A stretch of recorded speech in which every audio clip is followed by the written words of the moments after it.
Hrvatska udruga leukemija i limfomi podružnica Donji Miholjac organizira humanitarni koncert.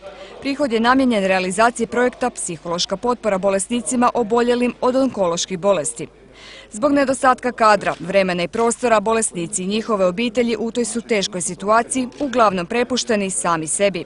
Ovim projektom se to želi promijeniti. Postoje sad u novije vrijeme psihijatri koji su se počeli usko specijalizirati, ali ih je vrlo malo u tom području i nažalost, kažem, na odjelima je gotovo nemoguće imati sav taj suport koji je potreban u toj priči. Eto, mi nastojimo u svojoj zajednici, u svojoj županiji to odraditi. Zagreb to radi na drugačiji način.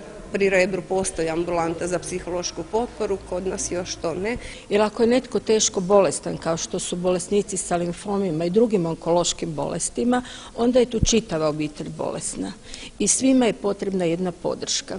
Do sada se to nije tako gledalo i drago nam se da je to prepoznato i mi forsiramo i želimo da to zaživi.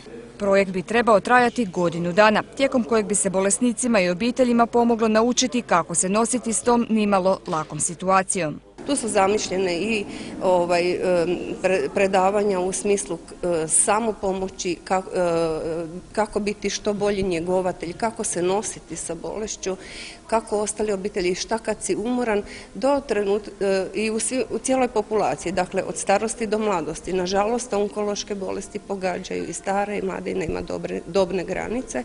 Humanitarni koncert održat će se 9. travnja u Osječkom Hrvatskom narodnom kazalištu s početkom u 19 sati. Nastupit će Tedi Spalato i Latinka Ruski uz pratnju osječkih glazbenika te najbolji hrvatski tamburaši.